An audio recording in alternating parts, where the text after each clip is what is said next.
hey, you don't have to go do 140.6. You don't have to take out a mortgage on your home to do a race. You go up to Pasadena and do a pool try with a 3-mile run and a 10 or 12-mile bike ride and a 150-yard swim in a pool. And it's 50% guys and 50% women. And it's brand new people realizing triathlon. This is where I was at the Tinsel Triathlon, another one of those 3-mile run, 10-mile bike, 150-yard swim in a pool out in Hemet, California. So you don't need to be by the beach. If you've got a recreation center, if you have a recreation center, there's people who live there. Nobody's building a pool where there's no people, right? There's people out there. So Hemet has this center, and McKeely Jones, Ironman world champion, Olympic silver medalist, she loves racing as much as I do. So she and I would go to Hemet every year for this Tinsel Triathlon in December, right around Christmas time. And we're there, and there's this guy who's obviously doing his first triathlon. He's got his belly hanging out. He's got his board shorts on. He's got his bike with the high bars and the koozie, and he's doing his first triathlon. His helmet looked like it was from World War I, but it didn't matter. So anyways, he does the event, and we're standing there at the event, and he's like, oh, that nice young woman helped me with my towel and everything. It was McKeely, right? He has no idea. And so what? So we're standing there, and the race director or the race announcer goes, hey, everybody, the Ironman Triathlon is going to be on TV a little later today on NBC. You should check it out. It's going to air at 1 o'clock. So this guy with his belly hanging out and his board shorts, and he's all wet now, and his wife's standing next to him. She goes, honey, what's the Ironman? And I swear to God, he didn't hesitate for a second. Same thing I just did a little longer. At that point, I realized being a triathlete is cool. It's sexy. And the fact that he did a 3-mile run and a 10-mile bike ride, 150-yard swim in a pool, and he was on a Huffy that hadn't had air put in it in 25 years, it didn't matter. He was part of our world. And if Jan Frodeno walked up right then, he'd be like, we're both triathletes. Welcome back to the Yogi Triathlete Podcast. I'm Jess, I'm your host, and I'm here today with BJ and the legendary Bob Babbitt. How are you guys doing? Thanks so much for coming up to the studio. The palatial estate studio here is unbelievable. Chandeliers and all the crystal. I had no idea. I know. It's amazing that people really haven't commented about that before. This is, what is this, 5,000 square feet? A little bit more. A little bit more, yeah. It feels small. It's really special. Yeah, I like it it. is special. Wait. The waiter just came by. No, I'll get you next time. Next time I'll get something. It's the butler, a butler. Sorry. It's just, I think we'd all be really hard pressed to find someone who has done more for the growth of triathlon than you, Bob, and we're all grateful for that. You are the founder of Competitor Magazine, The Muddy Buddy, which was my first introduction to multi-sport. I love it. Mm-hmm. And of course, the Challenge Athletes Foundation. You're also the founder and host of Babbittville and the creator of one of our personal favorites, Breakfast with Bob. You are an Ironman Hall of Famer, USAT Triathlon Hall of Famer, and your first Ironman was on a half-burnt bike in 1980. And although the finish line was a little less than it was today, because I don't think Mike Riley had his thing down yet, that 140.6 undoubtedly changed the trajectory of your life. No question. Yeah, I think we just want to dive right into how you went from sub-zero temps in Chicago to San Diego to the Big Island for this Ironman that admittedly you have said that you thought you had more than one day to complete. When I moved to San Diego from Chicago and I ran a PE program. It was called Bob Time at the little private school in Sorrento Valley. And just loved being out here, and fell right into the running group here, the San Diego Track Club, and started running with the track club. And then they would do these workouts. They weren't even called races yet. They would do these triathlon things out at Fiesta Island. They started in '74. I moved out here in '78, and we would do these things, these triathlons. And then in '79, I read an article in Sports Illustrated about this thing called the Ironman. And in '78, John Collins and his wife Judy, there was a big argument at this. There was a run on the island of Oahu called the Perimeter Relay. You ran all the way around the island, and it was on relay teams. And after the event, they were all sitting around at the post race awards, and obviously imbibing a little bit. Everybody's having a little beer, and there was argument about this article that had been in Sports Illustrated talking about who was the world's fittest endurance athlete. And the decision by Sports Illustrated was it was Eddie Merckx, the 5-time winner of Tour de France. He was the greatest endurance athlete. So these folks who were all came from a swimming background and a running background, sitting around going, well, wait a second, why isn't it the swimmer? Why isn't it the runner? Why is the cyclist the best endurance athlete? So then John Collins gets up in front of the group and goes, we're going to find out once and for all who's the best endurance athlete. We're going to take the Waikiki rough water swim, 2.4 miles, the Around Oahu bike ride, which is 112 miles, and the Honolulu Marathon, 26.2 miles. We'll put them all together and we'll call the thing the Ironman. And he immediately forgot about it. And one of the guys who worked for him kept coming up to him and say, Sir, Commander Collins, sir, when are we going to do this iron thing, sir? He's like, well, I better put it on. So he put it on, and 15 people showed up, and 12 finished it. And Gordon Haller, who was a taxi driver in Waikiki, and he trained. It was pretty funny. He owned a bike, so he knew he had Reynolds tubing. He knew what he was doing on the bike, and was a 2:27 marathoner. What he would do, because he didn't own a car, and for training, so he was a taxi driver. He would drive a fare, right, take them where they're going, and then he'd go run 2 miles. And then he'd do another fare and run 2 miles. So he sent me his training log. On his training log, he had some days we had 7 and 8 2-mile runs, right? And if you look at his training leading into that first Ironman, he ran a marathon 3 weeks before to make sure he could do it, right? And ran 2:27, 2:28, something like that. But he didn't know what this whole thing was going to be and how it would work out. And he was smart enough. He had, I think, 2 vans with him. He had a chef. He had a mechanic. He had everybody with him. He knew what the heck he had to do on event day. And this other guy, John Dunbar, a Navy SEAL, was actually leading the race and had I think a 20-minute or so lead, 8 or so minute lead after the end of the bike. And then Gordon kept catching him, but then he had to keep going to the bathroom. And so he'd stop and Dunbar would get ahead again. And then when Dunbar ran out of water, and his crew ran out of water because you had a support crew with you the whole day, and decided to replace water with something else liquid called beer, then it became a little bit of a problem. And Dunbar actually got past at about mile 20 when he was wobbling through town, heading towards Diamond Head towards the end of the event.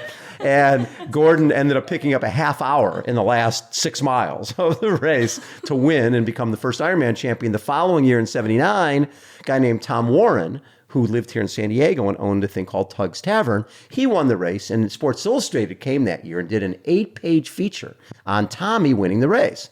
Now, at the time, my roommate was a guy named Ned Overend, who went on to become world mountain bike champion. But mountain bikes hadn't been invented yet, so this is a long time ago. We met rock climbing in Baja, and he was working at San Diego Suzuki as a mechanic, and I was a school teacher. We read this article, and we're like, this looks pretty cool. This Tom Warren, we did his Tug swim, run, swim. Let's track him down. It's not like you can go online and find out where to sign up for. You go down to the tavern. You go down. He goes, oh, Babbitt. I call him up. He goes, Babbitt, meet me at my office. I'm like, where's your office? He says, it's on the west side of the street, just south of Crystal Pier in Pacific Beach. I'm like, oh, no problem. Go down there. There's no buildings there, right? It's a parking lot. And there's a motorhome. And there's a bike on the back and running shoes on the side of this motorhome and a paddleboard on top. And I sort of stick my head inside. And he's like, Babbitt, welcome to my office. So owning his tavern, there was a payphone behind him. And he would make calls and order beer and order tortillas. In the meantime, he'd go run to the Mission Beach Jetty every morning, 5 miles. There's actually a black line around the white lamppost there from his greasy hand from the 5-mile turnaround that he did every single day. He'd paddle out in the ocean. He'd swim out in the ocean. He'd ride to Oceanside. And there's a bar right behind him where he was parked called T.D. Hayes. And we go into the bar and we're asking him all these, how do you do this thing? How does you break it down? And he's our mentor. He's our guy who's going to tell us how to do this. Well, our mentor, every time he had a beer, he's like making a mark on his arm with a magic marker. And we're like, Mr. Warren, sir, we know you're our mentor. Can you sort of explain what the heck you're doing with the magic marker? And he goes, well, I have a little bit of a drinking problem. And what I do is I make a mark on my arm every time I have a drink. When I get to my sleeve, I go home. So at that point, we realized this sport was a little different. We go to his house. He's got a bike mounted in the sauna in his house. He has a sauna in his house. And he's riding like 5 hours in the sauna. And, so we're standing there while he's riding. He's showing us how he does it. And he's like, yeah, you guys ever have nightmares? Yeah, why? He goes, my nightmare is, because remember, you didn't have a Timex watch back then, right? So he would call time on the phone from his home before he would run to Mexico, and he'd get what the time was. Then he'd run to Mexico to a pay phone at the border. And he says, my nightmare is I'm going to get to the border and there's going to be a line around the pay phone. I won't know what my time is. Is that the best?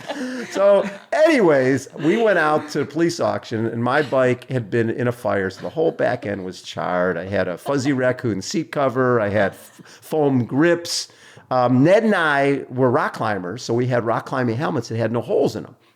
So we went out for a ride out in Mission Gorge Road, and we were riding and going, oh my God, my head's going to explode. And so we really started thinking about it. It's going to take us 10 hours to do this bike ride, 112 miles. We'll average maybe 10 miles, maybe 12 miles an hour. So this is not a one-day thing. So I went out and got pannier, sleeping bag, and tent, and I had that on the back of my bike because I thought you swam 2.4, rode 56, camped out, rode back the next day, and then ran the marathon, which really, if you think about it, makes a hell of a lot more sense than the way you did it. So I had the radio, a Radio Shack radio, bungee corded on the handlebars, and I got over to Kona, and I'm wearing my khaki shorts with a belt. And who knew what to wear? I saw a picture of you, and Yeah, I'm with like, a I think beard. he's got a freaking belt on. I had a regular belt, had a leather belt on. They didn't have that in the athlete guide? No, there was, the athlete guide. Yeah, I'm still looking for that. But they didn't have an athlete guide, but they had resumes from each of the athletes. And I've got those somewhere. But I mean, like Dave Scott's was, I do a little swimming and I've run one marathon and I hope to finish, right? That was Dave Scott, right? Who ended up winning the race by, took 2 hours off the existing course record. Dave McGilvery, who's race director for Boston Marathon, was there as well. And so this is on Oahu. This was the last year on Oahu. And Dave came without a support crew. He's coming from Boston. And so basically they handed him the yellow pages and said, you better go find somebody. And so he pulled a name out of the phone book, called the guy, and the guy came out and crewed for him. That's so awesome. I was a school teacher. So one of the kids I taught, her parents lived on Oahu.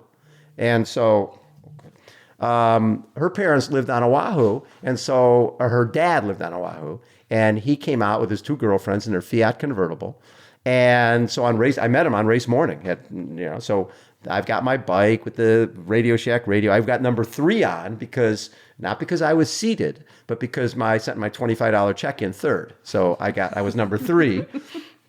And I had a pocket sewn on the back of my long sleeve cotton t-shirt, right? From the Rosarita Ensenada bike ride. So anyways, I had a pocket sewn for, what do you eat? I thought, well, Hawaiian sweetbread, right? Cake, and then Gatorade. That was it. That's what I had. So and the night before the race, so it's supposed to be the Waikiki Rough Water swim, 2.4 mile swim. There was huge storm surf on the island. And that in 79, because of the storm surf, they moved the event to the next day. And so that they could actually get lifeguard boats out there and potentially save them. Well, the following year, ABC, after the Sports Illustrated article, they were over on the island shooting cliff diving for Wide World of Sports. So they called John Collins and said, we would like to film your event. And John, being the marketing genius that he is, said, well, I don't understand why you'd want to film this thing. They're underwater for the first hour. Then they ride in the middle of nowhere, and then they run in the dark. I can't imagine anybody making this interesting. This is the guy who's promoting the sport, right? And you wonder why there's only 15 people the first 2 years. Head of marketing. Yeah, head of marketing, John Collins. So anyways, they said, John, we'll make it interesting. That's what we do. But here's the problem. We have cliff diving on Sunday. So with the storms, if you have to move the event, we can't shoot it.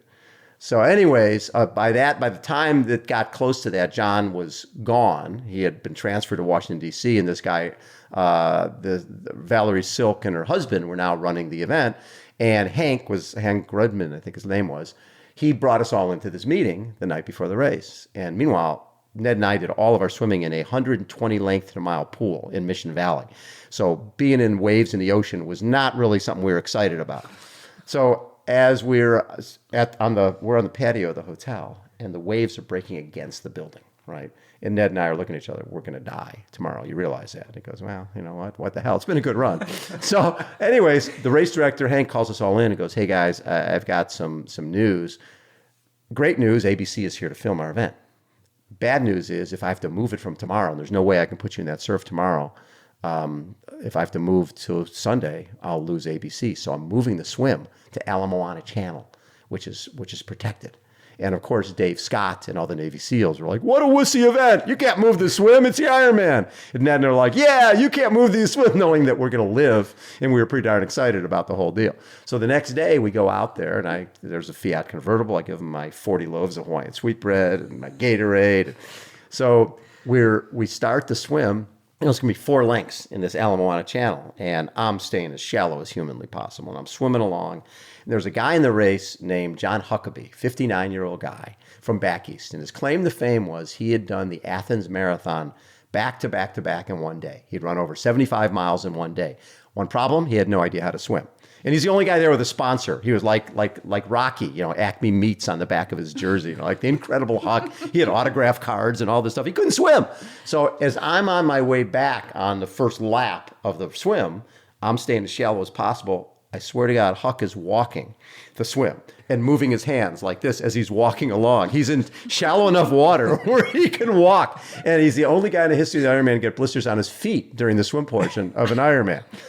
So anyways, get out of the water, and I'm like, I get on my bike, I get some food for my crew, I'm tuning in my radio, getting a Rolling Stone concert from Maui. On your bike? Radio on the bike? I had my Radio Shack radio, bungee You corded. definitely had like an antenna and everything. No, it was like a little, I still have it. It's a little radio like this big, and it was, had a little on-off switch, and you turn it into it. Awesome. So I caught a station from Maui that was playing a Rolling Stones concert. I'm riding along, I'm riding through Waikiki, solid rubber tires. I had no idea how to change a tire, so I just put these solid rubber tires that you waxed onto the wheels, and had reflectors and a kickstand and the panniers and sleeping bag and tent. And Oh my God, the bike must have been like 57 pounds. Oh, easily, probably 100. So all of a sudden, I see my crew on the side of the road at about 25, 30 miles in, and it's just like, oh my God, this is going to be like Tour de France. They're going to give me a handoff. They're going to give me some food. And it was a brown bag with a Big Mac, fries, and a Coke. It was awesome. Mile 75, I got a root beer snow cone. And then at the end of the bike, I come rolling in, and I hear this music, and I'm like, oh my God, what's going on? My crew had a boombox and a bamboo mat laid out. And they're like, how about a massage? I'm like, oh, my neck is really sore. I got like a 45-minute massage between the bike and the run, which was awesome. So then they had this thing, a rule back then, if you lost 5% of your body weight, they pulled you out of the race. They had scales along the bike and run course. And where the science came from, I have no idea. Yeah, but all I know is, yeah. So anyways, I get on the scale at the beginning of the run, and I'm waddling through Waikiki eating Hawaiian sweetbread. And there's no roads blocked off. And my crews, every once in a while, I see them drinking some Gatorade. I get on at about mile 5, and I could hear the guy on the walkie-talkie say, oh, can you give me that again? He's gained 5 pounds. He can't gain weight doing this thing. And meanwhile, Ned, his now wife, but then girlfriend, Pam, was his crew, and she lost him for basically the first 90 miles of the bike. When she found him, he was drinking out of a sprinkler on the side of the road. Cookies had no support. None whatsoever. That's awesome. So then I get to Diamond Head, and I'm thinking I was going to do this thing in 2 days, and I'm going to finish this thing. And my crew is behind me in their Fiat convertible, lighting the path. And I'm running up Diamond Head, and I'm thinking, this is going to be so cool. There's going to be bands. There's going to be cheerleaders. This is a pretty major achievement for me, for all of us. So I come down into Kapilani Park, and I see a white chalk line. I see a light bulb, right? And then I hear this voice out in the darkness. It's like, hey, you. And I'm like, yeah. You in a race? Yeah. You're done. That was it. There was no Mike Riley. There was nobody there. There was one idiot doing one-arm push-ups in the park. That was it. Ned had been done. I went back to the hotel, and Ned's like, his back is all fried, right? All red. The moon's coming through. His back is fried. He just rolled over. He's like, I didn't see her all day long. It was awful. And they still got married. Oh, they still got married. So anyways, it was one of those things when I came back from that event. Mike Plant had a magazine called, actually, it was a newspaper called San Diego Track Club News, Track Club newspaper. And he had just started, that's where he started, and then he started Running News. and San Diego Running News. And I came back and was telling You them just about so jazzed. it changed. I tell people all the time, it's like this business card that I got that told me that I could accomplish things I never thought I could. It changed my life. That moment, coming across that finish line, told me there was something bigger there. There was something more important in my life. And I came back and I put on the first ever Iron Kids triathlon for my kids at the school in like 81. And there was I went down to Mexico and bought these incredible Hulk banks with the guy. Hulk is holding this big log over his head, and those were the Iron Kids trophies. And the kids did an obstacle course, and we had a little pool in the complex. They ran up to this cactus. They came back down. They did the obstacle course, and they swam across this little pool, and they were Iron Kids. Yeah, I just felt that there was something special about this event that would be really unique. If it was going to change me that much, think about how it would impact the next person. So that led to eventually the name of Running News became Running and Triathlon News. And I became the LA editor for Running and Triathlon News. And the art teacher from the school, Lois Schwartz, who now is probably one of the most decorated photographers in the history of endurance sports, she left with me to become photographer for Running and Triathlon News. And we would drive to LA every weekend and cover these events. And we just loved it. We just felt that covering these running events and triathlon events and meeting all these great people. And everywhere you went, every story was richer than the next story. And ironically, one of the first athletes that I met was a wheelchair athlete by the name of Jim Knob, who was an Olympic trials pole vaulter who had become paralyzed when he was on his motorcycle going to track workout. And he said he knew when he hit the ground that his life had a different purpose, a different meaning. And I had people from rehab centers who would tell me they'd be in rehab and the doctors would be telling them all the things you couldn't do. You better get a van with a lift. You are not going to be able to do this. You're not going to be able to do that. And then this guy, Bruce Cornell, who was one of those guys, said, Bob, then I look out the window and there's this guy who looks like a linebacker in this Rambler convertible, reaching into the back of this Rambler convertible and throwing his wheelchair out on the ground and basically jumping into the chair and rolling in and telling us, they've told you what you can't do. I'm here to show you what you can do. And he was the guy who showed us about wheelchair racing and showed us that what was out there, what for now what we call challenged athletes, but I had no idea. And I remember one of the real pivotal moments in my life was I was doing an article on Jimmy with a big photo shoot, and we put him on the cover of Competitor magazine. Nobody put a wheelchair athlete on the cover of a magazine. You're trying to get people to pick up a magazine that's got a wheelchair guy on it. Who's going to pick it up? Staff wasn't real excited about that, but it was the greatest thing we ever did. And when I was at Jimmy's house, I see this nickel on the floor. And your first thought is, oh, the poor wheelchair guy, the poor paralyzed guy can't pick up the nickel because he can't bend over. So I go to pick up the nickel and it's glued to the floor. And he's sitting there with a beer laughing. And he's like, gotcha, another one. Every single time, all you able-bodied folks think that we're just these helpless losers. No, we can do anything. That was in the 80s. That was he was on, and we started Competitor. So Running and Triathlon News went out of business. And so I was out of a job, didn't know what to do. And went and met with, there was two magazines in the state that were also free publication. One was called Southwest Cycling, one was called California Bicycling. I went and met with both publishers and said, listen, if we did a magazine that combined running, triathlon, and cycling, it could be really popular. And both of them told me, triathlon's a fad, it'll be gone in 5 years. This is 87, right? And we'll never put a skinny runner on the cover of the magazine. So cycling's the only sport that really matters.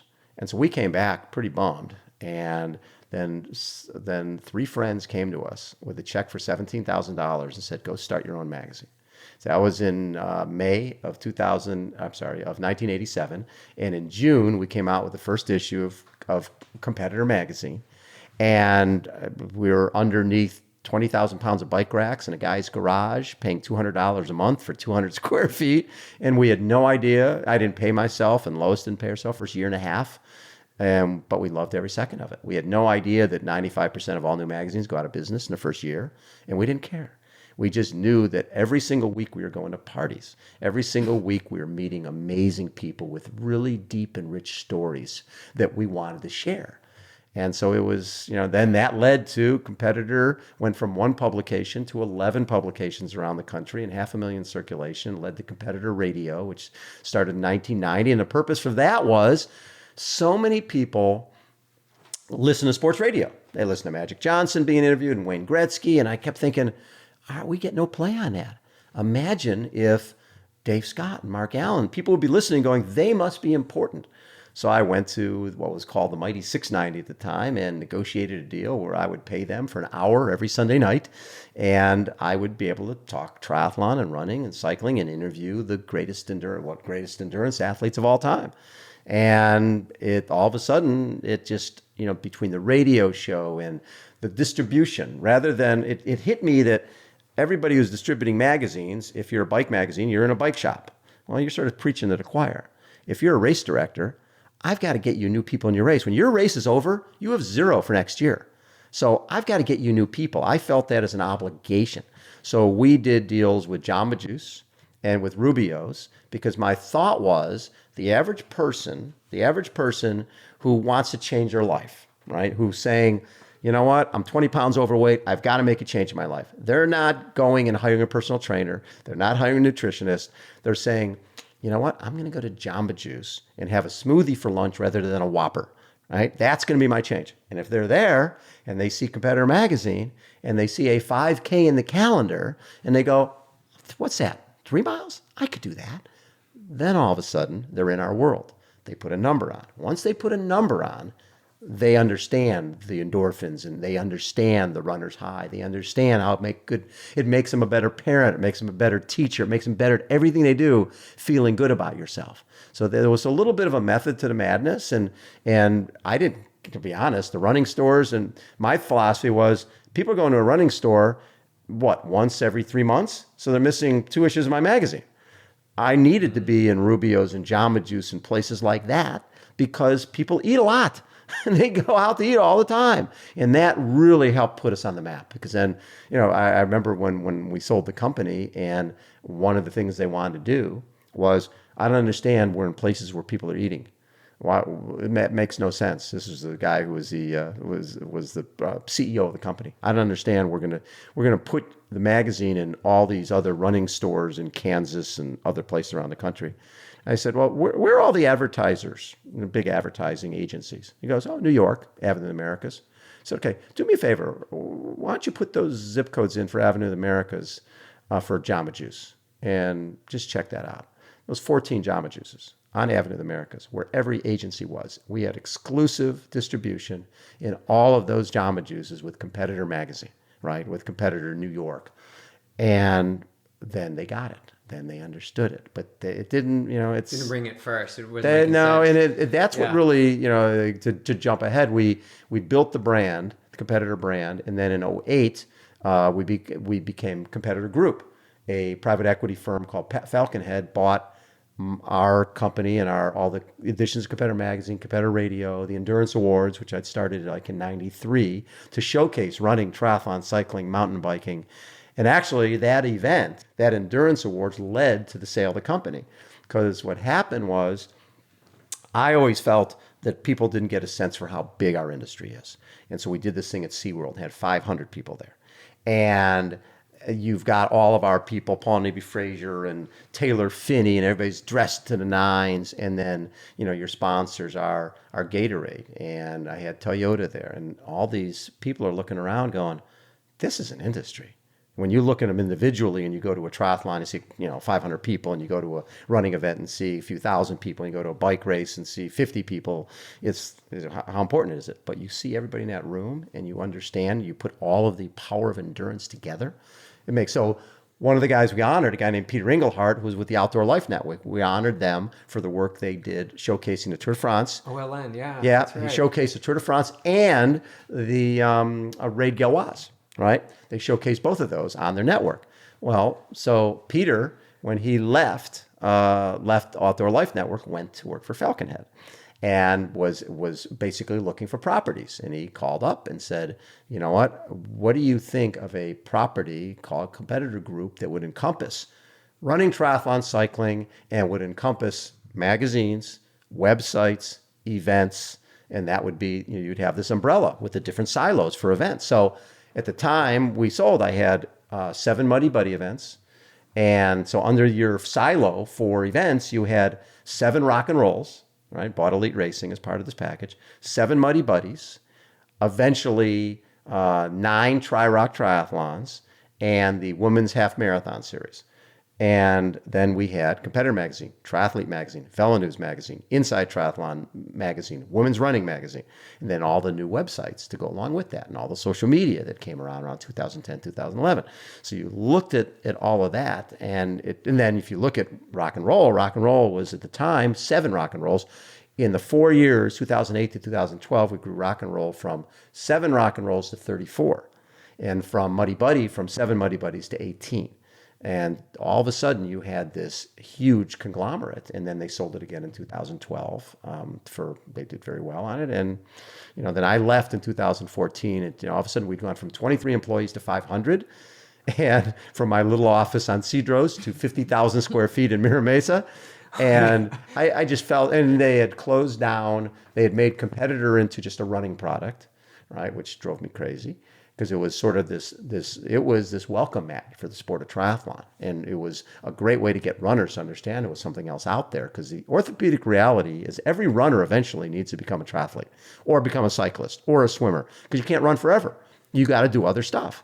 And that's the importance of that. And if you're just talking running all the time, you've got a diminishing group. You're going to burn them out. You got a timeline. You got a timeline. With And group, you can, and you guys know this. If you're incorporating yoga, if you're incorporating spin classes, you can run better. You don't have to just run. Run less, run forever. That was my philosophy, and I just felt that the company wasn't doing that. So I left in 2014 and kept my Babbittville, or just relaunched Competitor Radio's Babbittville.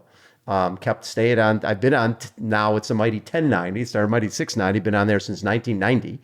So next year will be 30 years. You still do this on Sunday nights? Every Sunday night from 8 to 10.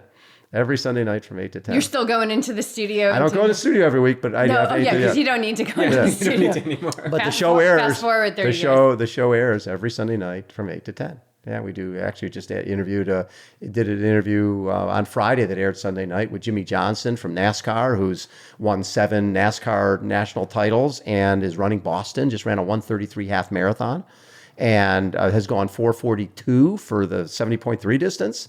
Eventually, we'll be doing Kona. He runs 80 to 100 miles a week. Just loves endurance. It's made him a better driver. He's driving better at 43 than ever. So, our sport changes lives. And I realized that in that 1980, when I finished that Ironman, I realized that this sport, and it is the fountain of youth. You can do it forever. You can't run forever, but you can do triathlon.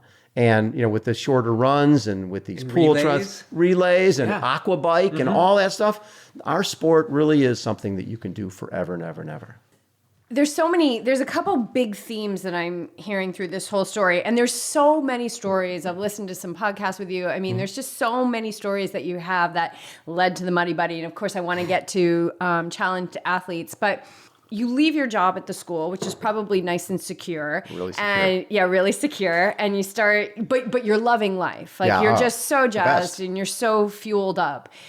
But then that magazine goes out of business and you start a new magazine. And there has to be some growing pains in there. Oh, big time. I mean, really, what I learned from that is when you start something new, as much as people say, we're going to support you, I call it the 3-year rule. People don't really jump on board until they know you're going to be around. Nobody wants to invest in a loser. And when you're right, and you have to start as a loser. You have to start as a loser. So it's so funny because when we got to the 3-year mark, all of a sudden it was like, oh gosh, you guys are around. Hey, yeah, you're still around. We're gonna buy ads now. We'll buy ads. And what we had to deal with, the other thing we had to deal with, we were a free publication, and back then, a free publication was the penny saver, right? It was a piece of crap. It was just something that ended up on your doorstep. You didn't ask for it, just showed up. So I had to change that perception of this being a penny saver. And because I felt the editorial in it, the photography in it, we took a lot of pride in that. We were doing some great storytelling. Quality the race calendar, wasn't there? The calendar was the best. Picked it up. The race calendar was like legit. Well, the whole deal with the race calendar was I felt that the race calendar and ads were the reason people were picking up the magazine. Hopefully they'd like the writing. But the reality was that was a piece of editorial. So we charged our event guys like a third the cost of a national or of a regional ad and of one fifth the cost of a national ad, because that's what people were picking up magazine for. When's the next event? And I felt a real partnership with the event director. I felt that my job was to fill up their corral. And actually, Muddy Buddy was such a great motivator for that, because what happened is the only place we put Muddy Buddy events on where we had Rocky Mountain Sports in Colorado, part of our network of magazines. And we had Competitor Texas, and we had Competitor Florida, and it had Competitor Chicago, and Competitor New York. And so we only put those on because that way I could promote with our own magazine. And we paid for those ads. We paid for our own ads. At the same time, we were able to go and pitch other race directors and say, I'm filling up every Muddy Buddy. And the only place I'm advertising is Competitor Magazine. Period. End of story. So what we're doing is working, and we were able to be guinea pigs of our own. Oh, so you're, so that's how you're now selling it to. I'm selling it to other guys going, listen, and at the time, there was no other obstacle course racing. None. So it's not like I was competing with anybody, like a Spartan Race or Tough Mudder. We were putting on Muddy Buddy events and coming into Boulder Reservoir, and I wasn't competing with a 5K or 10K. We were totally novel. We were totally different. And it was, the whole, again, if you look at from your experience at Muddy Buddy, it's two people in a mountain bike. You take turns. One person starts on a bike, goes a mile. And then there's a 25-foot inflatable with the cargo net up the front and the slide down the back. You leave the bike, do the obstacle, start running. Meanwhile, your partner's running up, doing the same obstacle, grabbing the bike and riding by you. So each person is running 3 miles, riding 3 miles, 1 mile at a time, which anybody can do. And then you wait for your buddy and go through the mud pit together. It's like the easiest, so much fun event. And then we had the mini Muddy Buddy. Actually, Chrissy Wellington did the mini Muddy Buddy with me in Boulder. That was so fun. She went through with all the kids, and I got her a special frog outfit and the whole bit. Of course, because you're big on costumes. I'm big on costumes. You are big on costumes. Yeah. So what I want to drill into just a little bit is you've got this way of seeing the bigger picture. Right. And so you knew you were onto something. I was hoping. We could have gone out of business anytime. But the reality was that what I learned from that is a lot of people, especially when we became one big company with rock and roll, is they start thinking everything is home run, everything is grand slam. It's like, from my perspective, is this guy has a little family restaurant and wants to advertise. I want to make it work, right? You need singles, you need doubles, you need triples, you need bunts. You need the multiple you need streams. Everything. Yeah. You need everything. Yeah. When you're doing rock and roll, you want the clubs, you want the national sponsors, but you also want the guy who's doing his first ever half marathon because his wife said he couldn't do it, right? You want everybody. You want to be open to everybody. And what happens sometimes when companies get big is they start going, well, it's not worth our time. If actually Muddy Buddy went away because the company decided we make more money on the photography at Rock and Roll Vegas than we do on the Muddy Buddy series, even though Muddy Buddy was spitting off 7 figures a year. Muddy Buddy was a very successful property, but their mentality was, well, why do that when we've got rock and roll? Why not do that when you have rock and roll? So some stuff is going to be paying you huge dollars. Some's going to be paying you less dollars, but you're still going to have dollars. So why not do it all? Because you never know. All of a sudden, somebody with Muddy Buddy goes, you know what? REI goes, oh my God, I want that to be our property. And they ante up big time. You miss every opportunity you don't take. And one of the things one of our staff stuff, they're probably tired of it over the years at Competitor, was, you throw stuff against a wall, you never know. You never know where something's going to go. And that's actually, if you think about it, Muddy Buddy, the backstory on Muddy Buddy was I was invited to do a thing called a ride and tie. 2 people on a horse, right? Going on 28 miles up in Lake Cuyamaca. And I got called because at that time in the early 80s, I was a running guy. And this guy, who was going to be my partner, was a horse guy. So he didn't want to run much, and I certainly had no idea how to ride a horse. So we go out the week before, and I get on this horse named Shasta. And I got a helmet on. I turn the rein to the left, reins to the left, it goes left. I turn it to the right, it goes right. And I'm thinking, how hard could this be? What they didn't tell me is they start the race with a shotgun. So the next week, my partner's on the bike first, and they shoot a shotgun to start this 28-mile ride and tie. And he's riding off, and he ties the thing up about 5 miles in, and I get there. I don't even recognize the horse because now there's smoke coming out of both nostrils. He's still fired up from the freaking shotgun blast. He's pawing the sky, and I'm like, oh my God, I gotta get on this thing. So I get on him, and he's like Carl Lewis. He's jumping over rocks and jumping. I'm like, got my eyes shut. I'm holding on to his mane, and it's like I'm thinking, swear to God, I'm thinking, this is a great concept. You got to lose the horse. So we get to about mile 20. And at mile 20, I've ridden 3 miles and run 17, right? Which I was fine with. But now I'm thinking 20 miles, this thing's got to be tired. He's, well, let's walk the last 8 miles together, Shasta. Let's just have a good time. Mile 20 is a vet check. I get to the vet check, and they're loading my horse into a little horsey corral on the back of a truck. And I'm like, where's he going? I swear to God, the med guy goes, his hooves are sore. I'm like, his hooves are sore? I just ran 17 miles. My hooves are killing me. I had to run the last 8. And the only thing, the mantra in my head was, this is cool. The 2,000-pound thing with 4 legs that can stomp on you, eat you out of house and home, and crap everywhere is got to go. So when I came back from doing that thing, I started a thing on Thanksgiving called a ride and tie. And I got Dan Rock, who now is at Revolution Bikes. He used to have a shop down in Mission Beach. And he had these, what we call butt bikes, those cruiser bikes, right, with the big saddles on them. And he loaded them into his pickup truck, took them out to Penasquitos Canyon. I hid stuffed animals all over the canyon. So every animal you brought back was a time off your total time. And the whole idea, you could do whatever you wanted. You ride and dump the bike, and it's 12-mile deal. And I had a guy out there, a buddy of mine named Tom Piskin, is Dr. Spam. He had an ironing board with pieces of Spam on a graham cracker, and every piece of Spam you ate was worth 30 seconds off your total time, and he'd mark it down. And so this field that we had so think about it, all of us are Ironman guys. So we're all fit for Ironman. Nobody wants to do anything really serious in November, but to do something fun with the fitness we have. So Tinley, Molina, Steve Scott, Mark Allen, all these, and I had my buddy Ben Boyd make these championship belts out of foil, right? the ride and tie championship belts, and it was so much fun. I mean, the times were, it didn't matter what your time was. People like turkeys. I had these stuffed animal turkeys. Those were worth 10 minutes. So the winning time was always like minus 2 hours or something, right? Because everybody had all sorts of stuff. Were you dressed up like a turkey? I dressed as a turkey, had a big sign, welcome turkeys. And actually, so I know this is going to be a sad statement, but I still have a storage locker with 300 stuffed animals in it. I just can't give it up. I've been paying rent on this thing for 25 years, maybe 30 years, and I've got 300 stuffed animals, including the 6-foot Barney that almost got me arrested. So I had this 6-foot, and then some of these are big animals, right? And so the 6-foot Barney, my wife, and you'll like this. So in the early days, we can talk about the 300 stuffed animals in a private session if you'd like. No, stuffed animals. Yes, we could.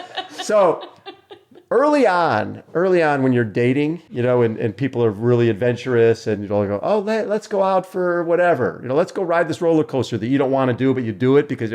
So anyways, my girlfriend at the time, who eventually became my wife, and I still don't know why she did that, but Heidi, before one of the first ride and ties, I told the crew, I said, listen, I want to, rather than using a gun to start this event, I'm going to use a bow and arrow because we're environmentally conscious. What I didn't tell them is I had Heidi a quarter mile down on the trail with a shirt with ketchup on the back with an arrow in her back, laying in the middle of the trail. So it was sort of fun. Anyway, so this thing was just a total goof. But so Heidi's mom took my 6-foot stuffed animal and sewed this thing like Bob's Ride and Tie on Thanksgiving or something like that. So I'm out there, and the entry fee was 10 cans of food per team that we donated to St. Vincent de Paul. And I've got my little Honda Civic with about 300 cans of food around it. And I'm in a turkey outfit, and here comes the park ranger. And he's like, this looks like an organized event to me. And I'm speaking through my beak going, what makes you think that, officer? And he points to the 6-foot Barney in the passenger seat that he picked up out of the canyon. I'm going, okay. So anyways, this thing grew from no permits, nothing. So it grew from 20 teams to 125. So I got 250 people out there just running through this canyon. And then using cruiser bikes in the canyon? Well, Event Tinley showed up with a mountain bike. like a Raleigh mountain bike, and people looked at it. Oh, Raleigh mountain. we had people looking at it like it's freaking up, like it's a Van Gogh. It's like, oh my God, what is that? It's got gears on it. Oh my God! But they'd take your bike and throw it out in the woods. There's no rules, right? People would buggy ride other people's bikes. Tinley would have his partner on the handlebars. One of the funniest things was Tinley would have his bag of animals. People brought big bags out, and they'd have their animals. And so Tinley would grab all the animals. He'd sprint out, because I hit most animals in the first mile, right? I don't want to be going out in the middle of nowhere. So hit all the animals. Tinley would grab all the animals, or a bunch of them, and he'd think he was hiding them behind a tree, and then he'd pick them up on the way back in. And there was these high school running kids who watched where he stashed it. They were faster than Tinley. They picked up the animals. And here's this scene which I had on tape, of Scott Tinley, 2-time Ironman world champion, and this 16-year-old cross-country runner kid, David Dunbar, with Tinley like, dude, that's my bear. That is my bear. Where did you get that? He's like, oh, well, I got that. That's where I got it, because you left it somewhere and I stole your bear. But in 99, we were trying to sell advertising to Bruce Pettit, the president of Brooks Shoes. And we're sitting at the belly up, right, in the restaurant there. He's going, guys, I can't compete with Adidas and Nike and Reebok in terms of advertising, but if you have an event of some sort, I've got a promotional budget. I'm like, well, what if we took my riding tie and we added some obstacles to it, and we added a mud pit, and that became Muddy Buddy. Because you already knew people loved it. So you kind of like, you knew that. We had 250 people at Camp Pendleton for our first event. People loved it. And it just sort of, that was really the reason, Muddy Buddy was really the reason I sold Competitor. That was the reason, because we grew it quickly to 7 events. And I knew that someone would see the success we were having and would come out with Spartan Race, Tough Mudder. Do you think that's like the origins of? Oh yeah, we were in '99. Yeah, we were. No question. Yeah, and a bunch of those guys came out and did our events. So yeah, but which was cool, because really at the end of the day we were selling advertising. So I wanted everybody in there, and if I could create a concept that other people used, more power to them. But when we were doing the, where was I going with that? When we were doing Muddy Buddy, we had no idea that the thing would catch on. And for us, when we got to 7 events, if we wanted to add an 8th event, we had to invest $100,000, right, to go find a venue, set it up, and the whole bit. And we knew that someone was going to come out with 15 events immediately, right? If someone with the right funding could come out with 15 events and kick our butt and be the leader in the clubhouse. So we had really 3 options. One option was go get a big investment from the banks, right? And put our houses up and all that type of stuff, which scared the crap out of us. And I was in my 50s and Lois was in her 60s. And, we didn't really do that. 2, get a partner who would probably rip us off because we're idiots. And, or 3, you sell, right? You sell, you mitigate your risk, you get a few dollars, and somebody else takes the risk. And the part of the deal is they grow it fast. I felt that the magic number was probably 12 or 13. You don't want to get too big, take all of somebody's budget. Brooks was our original sponsor. If we start doing 20, 25 events, it might be too much. So anyways, when people started asking us about buying the company, a friend of ours named Greg Rourke, who had been with the Danskin series that we helped him with when he started Danskin Women's Triathlon series. Yeah. And Greg ran Danskin. He's president of Danskin. And so he had left Danskin, and I said, Greg, I'm getting all these calls from people. And he says, well, send them to me.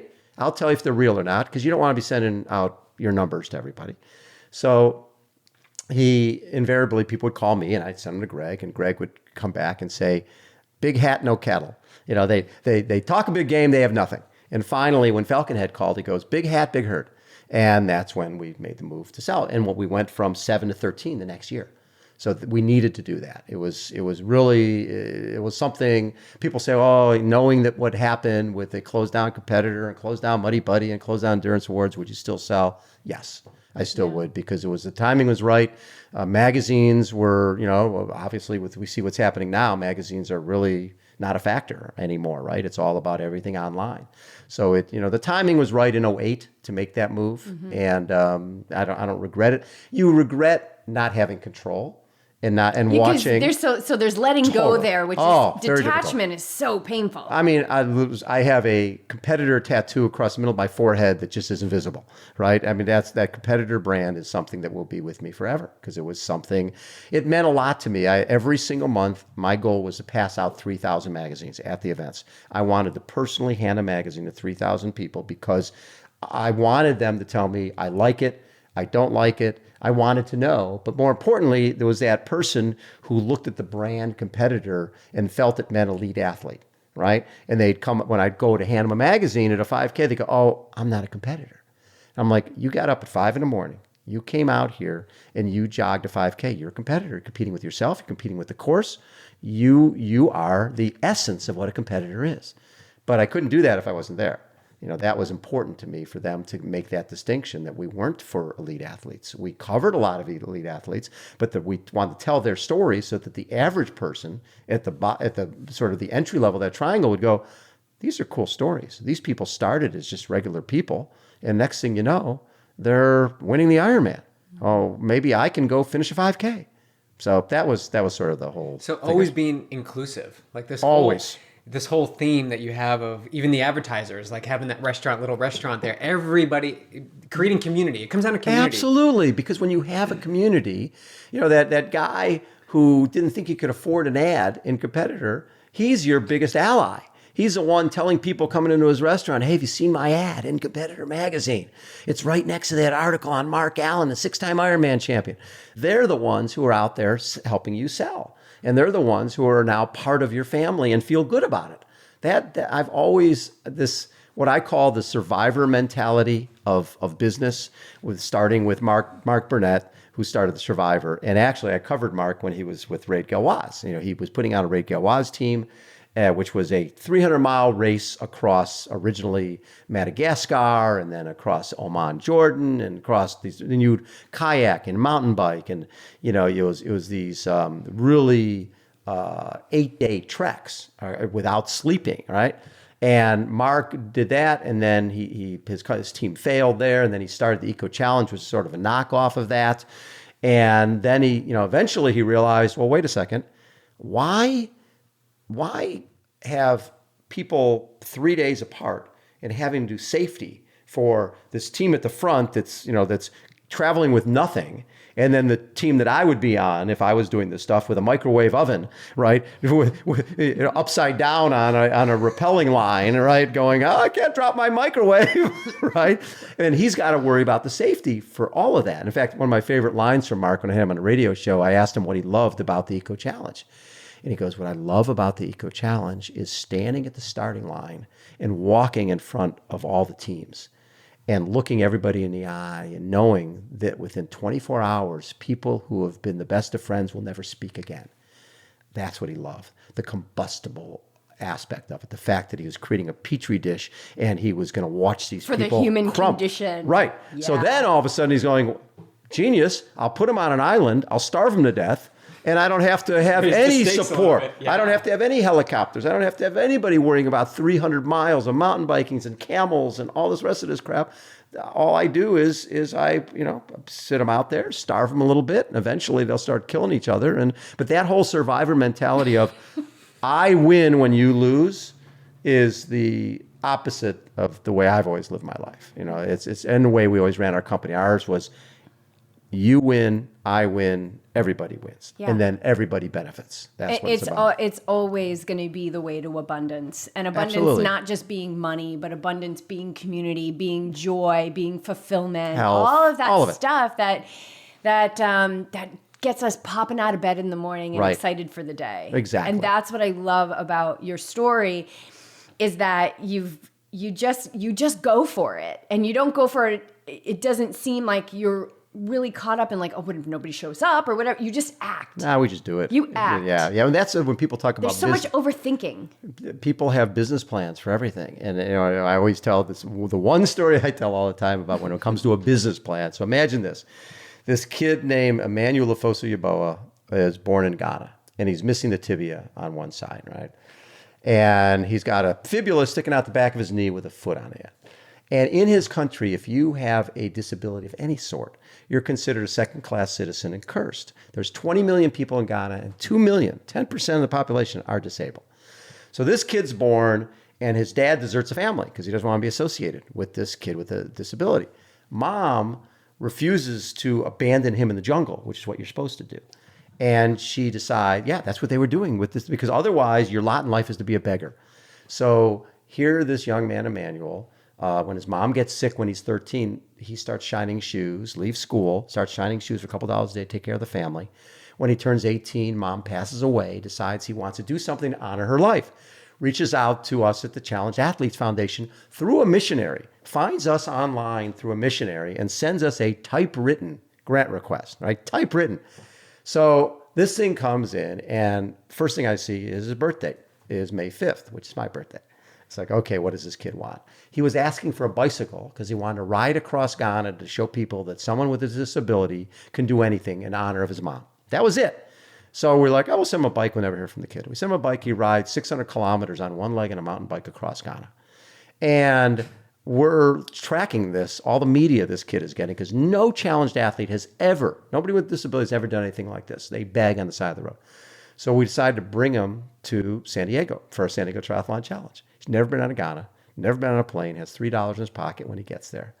Does the 56-mile bike ride on one leg on a mountain bike, right? Coming up Torrey Pines, all that type of stuff. And I'm like, so Emmanuel, how was the bike ride? He goes, Bob, I did not know San Diego was so hilly. So we sat down with Loma Linda Hospital after he did our event and said, is this kid a candidate for a prosthetic? And they kept him for a couple of days. They said, yes, he is. So we did a deal. We take care of the cost of the leg, cost of transportation back and forth to Ghana. They would take care of the operation and homestay. Send him back to Ghana. And started thinking about it. It's like, if we don't capture this, if we don't capture this metamorphosis, this change in this young man's life, it's a huge miss. So through the Ironman, I'd worked with a woman named Lisa Lax, who produced all the Ironman TV shows for NBC. Plus, she produced all the Olympics for NBC. Her twin sister produced the Tour de France for CBS. And the two of them had left television to create look-alike productions and to potentially do documentary films. So I called Lisa and Nancy. I said, listen, I don't know what this is. I wanted someone to capture this kid now in Ghana before he has his leg amputated, be there when he has his leg amputated and gets a prosthetic, and be there when he does our bike ride next year with 2 legs rather than 1. And they go, oh, that sounds like a cool idea. When's he coming? Like 3 months, 4 months? I'm like, no, 5 days. They put a crew on a plane the next day. And they go to Ghana and they start shooting this kid. And then they come to Loma Linda and he has the operation. And 6 weeks after the operation, he does a triathlon. Runs 3 miles on his new prosthetic leg, rides 10 miles, and does 150-yard swim in a pool. Gets on the plane. He's got jeans on for the first time in his life when he gets off the plane because the leg used to stick out the back of his knee. So now he has long pants on for the first time in his life. He's got the medal from doing the triathlon. Comes off the plane in his hometown of Koforidua, and it's like there's a parade down the main street in Koforidua. And our crew is filming this whole thing. There's no business plan here. There's no, this is what we're going to do next. So now we bring him back to do our ride the next year. He does the ride in 4 hours rather than 7 hours. He receives our Most Inspirational Athlete Award from Robin Williams.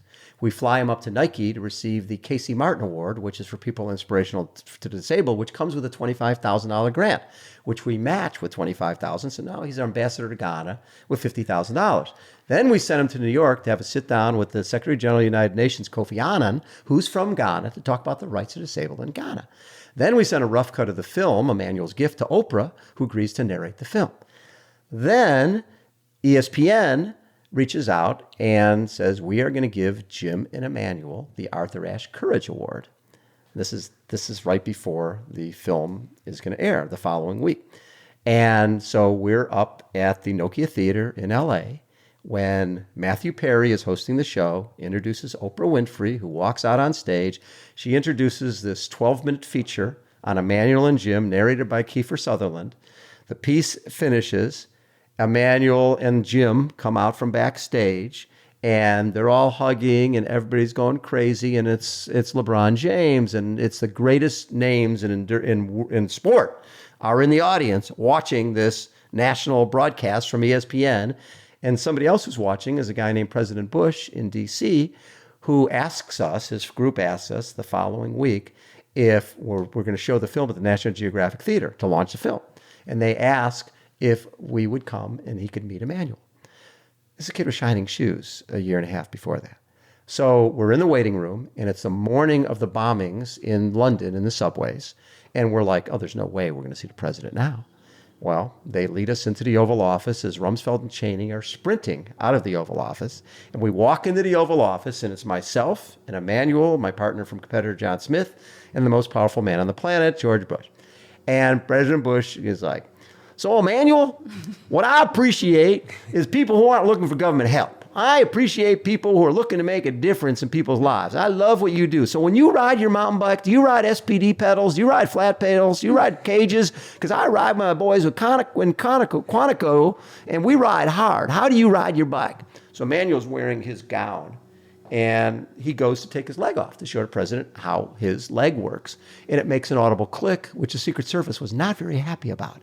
They start moving towards us. The next thing you see is President Bush with this prosthetic leg in his hand. And the guy who set up this visit for us sends us a note the next day, says, hey, you guys, it was great to meet everybody. It was great to have you here. Just want to let you know we keep a list of the firsts that happened in the Oval Office. The first person to take their leg off in the Oval Office, Emmanuel Ofosu-Yibo from Ghana. And the cool part about that was, so the president of Ghana had been doing nothing for Emmanuel to help get a Disability Act passed in his country. And now Emmanuel's on the front page of the papers in Ghana with the most powerful man on the planet. And when Emmanuel got off the plane in Ghana, there was the president of Ghana guaranteeing that he would get his Disability Act presented to Parliament, and 6 months later it was passed. Flash ahead, 2010, I'm riding mountain bikes down at the Warrior 100 down in Texas. President Bush brings in a lot of the troops who lost limbs and are paralyzed, were paralyzed in Iraq and Afghanistan, to ride mountain bikes with him. So I got invited to ride, and so I'm not much of a mountain biker, but riding. And after the first day, we do have the photo op with President Bush. I'm like, President Bush, you probably don't remember, but we met a few years ago. It was in the Oval Office, and I was with this young man from Ghana. And he's like, Emmanuel, does he ride flat pedals? Does he ride cages? Does he ride SPD? I never did find that out. And I told him, I said, President Bush, because of you, this Disability Act was presented and passed in Parliament. He says, well, you give my best to that young man. It was so cool. But there was no business plan. If you had said, hey, here's this kid from Ghana, we're going to get him a leg, and then what that's going to lead to is Robin Williams, that's going to lead to Kofi Annan, it's going to lead to the ESPYs. No, you go with your gut, you go with your heart, you follow, you do the right thing, you follow the right thing. This young man needed a leg. We wanted to make sure that he got what he needed. And that story is one that always resonates, because it does tell you that you don't always have to have a plan. You just have to have the right intention. And just keep taking the next step. Exactly. And follow your heart. Always. And I know that you're very much an advocate of like living with passion and working with passion. And, BJ and I believe that we must do what we love in this life. Of course. And for some people, that means working a job that allows them to do what they love in their life. Yep. And so, but what about somebody who's they want to follow something and they're so paralyzed by fear or not having the how or the business plan? What do you say to them? Well, I say identify what it is that you want. And at first, think about it, and Andy Potts, who was a great swimmer in college and thought his college career was over, and started a business. He was doing cold calling 90 calls a day in Chicago and realized he still wanted to be an athlete. So he cold called USA Triathlon and said, I want to be an Olympian. And next thing you know, he's an Olympian. Or Gwen Jorgensen hedged her bets when she was approached to say, hey, how about triathlon? After she was starting her job with Ernst & Young. She had swam for 3 years at Wisconsin, ran for her last year, and had gotten her CPA and was starting. Well, when they approached her, Barb Lindquist approached her about becoming a professional triathlete, and she was falling over at stoplights because she didn't know how to click in. She had a good swim background, run background. They had to teach her to ride the bike. She was one of those people that she kept her job and sort of did it part-time until she realized, I could be great. So my recommendation to people is don't jump all in, right? Just, keep your job And if you've got a passion for something else, do that. There's plenty of hours in the day. Do that, and then see if that can replace your, what you're doing for a living. And if not, because we used to have people all the time would call me a competitor, go, I love going to these races. I want to be a race director. And I'm like, what do you do? I'm a lawyer. I'm a doctor. I'm like, you know what? My suggestion is, because you're going to end up quitting what's paying the bills, and you're going to take a job that you might think is going to be incredibly fulfilling, but you're going to be getting up at 3 a.m. You wake up responsible for the lives and safety of 2, 3, 4,000 people. And your own fitness is going to go to hell because you're going to be too tired. So my suggestion is keep what you have and enjoy your hobby and your passion. Right? It just depends on where you are. And, like sometimes people with kids decide I'm going all in, and it's like, oh, wait a second. I mean, I was in a very enviable position because I didn't have a family. And if I failed with the magazine, I could have gone back to teach. I could have done other stuff. You knew that you were going to be okay. I felt I was going to be okay. And I didn't really need much. Never really needed a lot. So, living off of savings for a year and a half was something I felt I could do. And getting our first paychecks was pretty cool. Yeah. And just keep moving forward. And I think that's the biggest thing. You don't have to know the outcome. You don't know where you're going. No. And don't try and know the outcome, because like that story with Emmanuel is such a beautiful example of what can unfold in life. Absolutely. When you just keep taking the next step and you're not scared to get on the phone and saying, hey, we need a film about this guy in 5 days. What do you think? To start. What do you think? Yeah. Well, and it's funny because we've got one because we really haven't talked much about Challenge Athletes Foundation. Let's get into Challenge Athletes. So Challenge Athletes Foundation, really a buddy of ours named Jim McLaren was a football player at Yale. Back in '85, he was taking acting classes in New York on his motorcycle, got hit by a bus, thrown 90 feet in the air, dead on arrival. He lost his lower left leg, and came back and ran with a walking leg. Ran a 3:16 marathon and went 10:42 in Kona at the World Championship. Sick. Top 20% of everybody in a race. At the time, I was covering him as an endurance guy, right? When he went 10:42 in Kona, that was pretty earth-shattering. And he was sponsored by Budweiser. He was sponsored by Profile by Design. He was traveling the world. Everybody knew who he was. 8 years later, in '93, he's racing in Mission Viejo. He's on his bike. A van goes through a closed intersection, hits the back of his bike, propels him headfirst into a pole. A guy who's an amputee becomes a quadriplegic. And at that point, I'd cover people like Jim Canab. I'd cover a lot of wheelchair athletes. And the one thing I'd hear from them when I'd ask, what's the worst part about your new lot in life? It would be, all of a sudden, I'm 30 years old, and here come mom and dad back in my life. I'm an independent person, and now I'm not. I need someone to drive me around, pick me up. And so our goal was to get Jimmy a van with hand controls to give him independence. So the goal was to raise $25,000 through a little event at Loya Cove, and we ended up raising $49,000. And we're like, this is awesome. Our job is done. We got Jimmy his van. It'll be great. 3 amputee women came up to us, and they're like, it's awesome what you did for Jimmy. He got us into endurance. But did you know, if you get injured, your health insurance will cover a walking around leg or an everyday wheelchair. Nothing to do with sport is covered because they consider sport a luxury item. Oh, my God. Yeah. Which, as so many of us know, it's like our survival item. It is the most important thing we do. It makes us feel good about who we are. It makes us better at everything we do. So that's when we got our 501(c) and decided if someone needed a piece of equipment, training, or travel to stay in game of life through sport, that CAF would always be there. Now it's our 25th anniversary. We've sent out 23,000 grants. We've raised $100 million. And last year, 2,806 grants, totaling about $4.3 million, 40 countries, 48 states just last year, and 95 different sports. So we sent grants out. It was pretty wild. And you couldn't have written that in a business plan. No, or you couldn't have written a business plan when I had a kid who played quarterback at Linfield High in Temecula.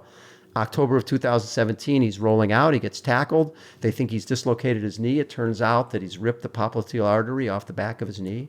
Went without blood flow for 10 hours. Had his leg amputated below the knee. And his prosthetist, the guy who's working on his leg, Peter Harsh, who's a sub 10-hour Ironman guy and is right by our office and works with all of our athletes, is working with him. And I'm like, Peter, we work with Drew Brees' Football in America group. They raise money for CAF. It'd be really cool to have Drew maybe surprise him by presenting him with a prosthetic leg. And so Peter gave me Alex's mom's, Shirley's phone number, and Shirley started crying. And she goes, Bob, Alex's hero is Drew Brees. he wears number 9 because of Drew Brees. He has a quote from Drew Brees on a wall because everybody told him he was too small to be playing quarterback, just like Drew Brees. So we set this thing up for last May 11th. Last May 11th, he was coming down here, and his mom was like, "Oh, let's go watch this flag football thing." So we're watching the flag football, and then I had KBC down from LA, Kurt Sandoval, longtime friend. He's actually gotten 6 Emmys in his career, and 4 of them have been stories I've pitched him. So if I call him, usually he comes. So he's shooting, and I'm telling Alex's story to all the kids, all the flag football kids. And I said, Alex, talk a little bit about who your favorite player is. Well, my favorite player is Drew Brees because, we're both considered too short. I wear number 9 because of Drew. And I'm like, well, I got someone who's got something very special for you. And Drew comes out, goes, surprise. And he goes, listen, we've got a walking leg is $30,000. A running leg is $30,000. He goes, we've got a walking leg for you right now. And when you're ready, we'll get you your running leg. So this story goes on KBC, gets picked up by Channel 1 in New York. All of a sudden, Alex is in homeroom getting calls and going, excuse me, I have to take this. CNN is on the phone. It gets picked up. He ends up on Sports Center, pitches story to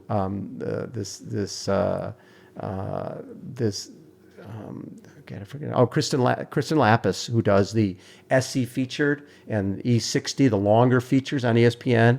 They love it. And they tied in Zach Miller from the Bears, who actually had a very similar injury, ended up having 9 surgeries to save his leg. And he and Alex became so close. Anyways, so they're working on this feature. And I'm calling them going, so, hey, when's this feature going to air? Because I gave them all our footage of us surprising him. And they go, we're not sure yet. And then the Saints, Drew Brees' team, gets eliminated from the playoffs. And I'm like, oh, my God, are they even going to air this? And 4 days before the Super Bowl, I get a call. And the ESPN folks are like, can you get the family out here to the Super Bowl? And I'm like, yes, I can. So we go to Atlanta for the Super Bowl. And the piece is called The Brotherhood. If anybody's online, just go to The Brotherhood. It's narrated by Drew Brees, and it tells the story of Alex Ruiz, Drew Brees, and Zach Miller. A little over a year after Alex lost his leg, he got back on the football field with a prosthetic leg. His first pass was a touchdown pass, and Zach Miller was there along with 9 ESPN cameras to capture it. Zach flew in from Chicago, flew to San Diego, took an Uber to Temecula, and was there for Alex, totally surprised him, and then he got on a midnight flight back to Chicago. Wow. But this thing airs, and we're right there. And so Jen Latta, who was one of the producers, and Sam Ponder, who's the host, are interviewing Alex on right there in front of their set, and just the audience is going crazy. The piece is beautiful, and then Randy Moss, who's MVP of the league and Hall of Famer, comes walking over and congratulates Alex on the story and gives him 2 Super Bowl tickets. You have evolved over all these years, like into this grand connector. Do you feel that like as a purpose? You know what's so funny? Like that you're a connector? It's so funny because I had one skill as a kid. And remember, this is before the days of cell phones or anything else. But so my job, I love to play. So on our block, I was the guy who arranged everything. So I would go to your house and go, hey, we're playing baseball in the street, 10 minutes. And what's your first question? Who else is playing, right? And you're the first person I'm going to, but I can't tell you that. I got Norm, I got Kenny, I got Sarah. They're all playing. And then I go to Sarah's place. And who's playing? Well, I got Kenny already. He's coming. Let's go. So that was my gig. That was my strength, was getting people to come and be part of something. And we all had a great time. But, if I didn't do it, it never would have happened. Right. And you just would act. You would just act. And to you, it was like a game was going to happen. I needed a game. And I needed them to be part of it. For me to have the game, I can't play by myself. I need a game. I need them to be part of the game. I needed ESPN to be all in on Alex. I needed Lisa and Nancy to want to tell the Emmanuel story as much as I wanted to tell the Emmanuel story, because I didn't have the skill set to do it. They did.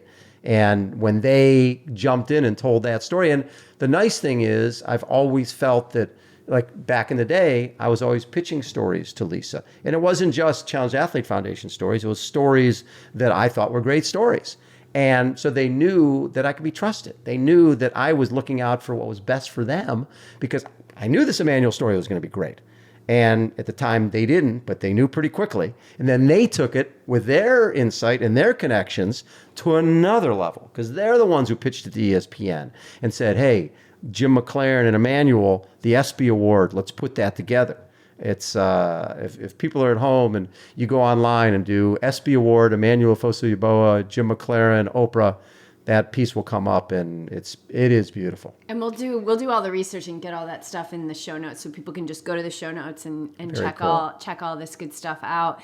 But what you do too is, I think in triathlon we get so honed in on the 140.6. We get so honed in on the long distance. But when we look at challenge athletes and competitor and Babbittville and all of that, like, you're bringing in athleticism as a lifestyle, right? Not as a distance, no. not even as one particular sport, but as a lifestyle that makes us feel good. And like you, it all comes from this inner child of you that wants to play. That's what it's. Play. Listen, everybody out there, the skill set for doing it. If you want to be a baseball player, you have to have hand-eye coordination. If you want to be a basketball player, you have to be big. If you want to be an offensive lineman, you got to be 350 pounds.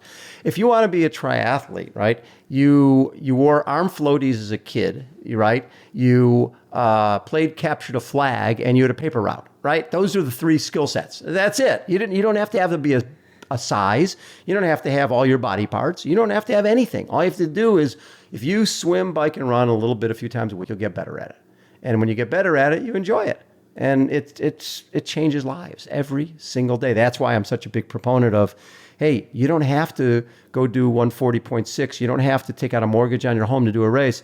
You go up to Pasadena and do a pool try with a 3-mile run and a 10 or 12-mile bike ride and a 150-yard swim in a pool.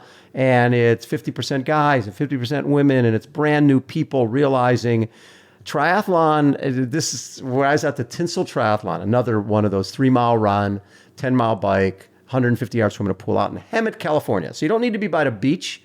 If you've got a recreation center, if you have a recreation center, there's people who live there. Nobody's building a pool where there's no people, right? There's people out there. So Hemet has this center, and McKeely Jones, Ironman world champion, Olympic silver medalist, she loves racing as much as I do. So she and I would go to Hemet every year for this Tinsel Triathlon in December, right around Christmas time. And we're there, and there's this guy who's obviously doing his first triathlon. He's got his belly hanging out. He's got his board shorts on. He's got his bike with the high bars and the koozie, and he's doing his first triathlon. His helmet looked like it was from World War I, but it didn't matter. So anyways, he does the event, and we're standing there after the event, and he's like, oh, that nice young woman helped me with my towel and everything. It was McKeely, right? He has no idea. So what? So we're standing there, and the race director or the race announcer goes, hey, everybody, the Ironman Triathlon is going to be on TV a little later today on NBC. You should check it out. It's going to air at 1 o'clock. So this guy with his belly hanging out and his board shorts, and he's all wet now, and his wife's standing next to him. She goes, honey, what's the Ironman? And I swear to God, he didn't hesitate for a second. Same thing I just did a little longer. At that point, I realized being a triathlete is cool. It's sexy. And the fact that he did a 3-mile run and a 10-mile bike ride, 150-yard swim in a pool, and he was on a Huffy that hadn't had air put in it in 25 years, didn't matter. He was part of our world. And if Jan Frodeno walked up right then, he'd be like, we're both triathletes. We both did swim, bike, run. Doesn't matter.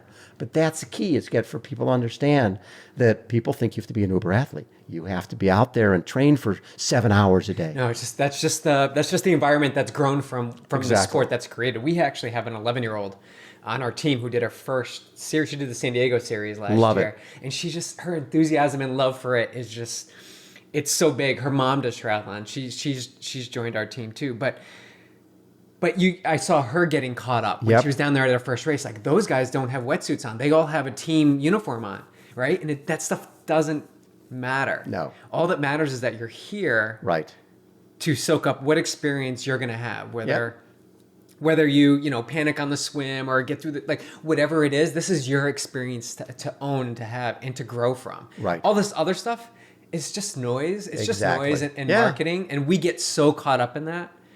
But I like bringing it back. Just bring it back to, what is it? It's just the swim, bike, and run. Swim, bike, and run. Put 3 sports together. Yeah. Talk to the person next to you when you're racking your bike. It's all community. And when you can see it as that fear and anxiety starts to Yes. It starts to dissipate a little bit. Always does. And I see it when I see the fear disappear. And I think that's really one of the values of our athletes. So we're at Ironman Arizona, and Ironman Arizona is one of those, what they call the ultimate oxymoron. They call it an easy Ironman, right? Because it's, it's sort of flat and the whole bit, right? They're like Florida and Arizona, first ones to sell out because they're supposedly quote unquote easy. It's an easy Ironman? Yeah, sure. So back in 2009, Rudy Garcia Tolson, who's a double above knee app, he didn't make the bike cutoff time in Kona. He's riding with no quads or glute. He has glutes. He has no quads or hamstrings. So it's sort of hard to ride the bike. So he calls me up and goes, dude, I got to get back on a horse. Can you get me into Arizona? Which was 6 weeks later. Got him in Arizona. And we go down to Arizona, and what we forget is 80% of that field is brand new, right? This is our first Ironman, right? It's cold by Tempe Town Lake, and it's 5 a.m, and people are starting to question their life choices. They're going, what the hell was I thinking signing up for this? That water is cold. It's dark out here. This is going to be miserable. This is going to be awful. Then they see this kid without his legs on, with his wetsuit on, start to walk down to the water. And you could hear the murmuring, it's Rudy, it's Rudy. And all of a sudden, they all started cheering. And I think there was 2 things that happened. One, they were giving support to Rudy, but also they were saying to themselves, if this kid isn't afraid, if this kid is going to go for this, what am I worried about, right? That there is a win-win. Everybody wins. Rudy wins. They win. They see him throughout the day, and they're at that point, they're out in the run, and they're like, God, I feel like crap. There's Rudy. That gets them pumped up again, right? So there's sort of this everybody wins mentality that I love seeing at the races when they see our challenge athletes out there. I was telling Jess earlier, in college, I was a big fan of March Madness. And during school and classes, like it happens on Thursday and Friday, that first round. So I'm putting earphones in up my sleeve so I can hear it while I'm in class. Like I don't want to miss these games. Well, the same thing started when I think it was 2010, Breakfast with Bob started, and we moved back to Rhode Island. And I was in my job, and I had to hear these interviews. And it was not a triathlon mecca. No, I think you were part of our survival mechanism. I think Vinu, who created Fuel Belt, was. Vinu, good guy. Yeah, he was our link to triathlon when we moved back. Yeah. But the Breakfast with Bob was so big, and I remember tweeting, because Twitter was big then. I was like tweeting, and then you would tweet back like, "Oh, thanks for listening," and we were like, "Oh my God, Bob Babbitt just tweeted us back. This is amazing." So Breakfast with Bob, where did that start? And look where it's at now, and you're bringing all these people together, getting insight into, because you're doing the same thing we just talked about. You're giving that backstory to these people. Yeah, they went out and they did their training and stuff. Yeah, but it's usually the human side. Human side. So how did that come about? Because it's funny because it's really 10 years. This is our 10th anniversary doing the breakfast thing. It really started after we sold the company, and when I was with Triathlete, right? And it was I wanted to do interviews over there, and we set it up originally with Triathlete, and then when I left the company, I just kept it going. And what I loved about it is these guys, this is the most important week of their life, right? This race, nobody's going to that race going, I'm training through this for Arizona, right? They're there to change, right? To finish top 10. If there's 50 guys and 50 women, they're all thinking, I can finish top 10, right? Or some of them are thinking, I can be on a podium, I can win, I can be top 5. But every one of those folks, they're nervous. And what I loved is when we first launched and brought in Poncho Man to play, I could see, as soon as Poncho Man started playing, just see the athlete go, I got 10 minutes. What's the big deal? Because they're thinking, I gotta get my bike tuned up, I gotta go around my car, I gotta do this. Okay, 10 minutes and let's just enjoy. And I just wanted people to be comfortable, right? We're ocean's right behind us, got a beautiful setting. And I wanted to know their backstory. I wanted to know what made them special, what made them different. And that's really what it came down to. And that's the best stories are, last year having Starkowitz and some of the stuff. The characters, right? Lionel. Michelle Vesterby. Michelle and I have just this great relationship. And it's, and a lot of those relationships came from the breakfast show. The longer interviews are great for the radio, but being able to be face to face with people, and we did the show from Challenge Roth with an accordion player, with Rainer, our accordion player, who played John Denver on the accordion in Germany, and I was like, okay. And then we did it in Thailand and had like a xylophone type of thing. So it's been really fun that people have gotten into it in different ways. I do it now from Boston Marathon, from New York City Triathlon, and this year we're going to launch it in New York Marathon. So it's so much. Last year we did 75 interviews in Kona. And it was great. I know you were in the hustle. I remember one year, and I know she's one of your favorites, and she's one of our favorites too. We had the pleasure of interviewing Siri Lindley, who's just her mindset, she's got such incredible street cred. She's such a lovely lady. But I remember that year when she had all the hats on. She had like 8 athletes. Yeah, so who were like contenders. Yep, and I made all those hats, and we had her like put them out in front of her, and that was really funny. She's amazing. We love her. That was the year she had Leanda and Rinny, I think, or something like that. Yeah, yep, that was pretty crazy. Yeah, and you just keep taking the next step, and it's growing, and like none of this is a big surprise. It seems like everything you touch expands, but I think it's because of how you move into it. Like you want to grow the sport, you want to get more people out there feeling good, you want to give the backstory, because the thing is that we're all just people, and we've all been the losers, right? We've all had those moments of having to let go of, maybe starting something that's been a little bit dicey, like when nobody wanted to advertise with you and things like that. But you gotta just keep going. Always. And the deal is you can never, the negative thoughts never lead to anything, right? There's just, then you start questioning yourself. You just always have to be thinking, this is gonna be great. This is gonna work out. This is gonna be special. I mean, I had no idea when we did the first endurance awards that we'd end up with 500 people and doing a television show and all the rest of it. You just don't know. You grow as you don't try to push it either. Sometimes we try to push it and grow too fast, and that, like we did that with the magazine. We failed I forgot the 3-year rule.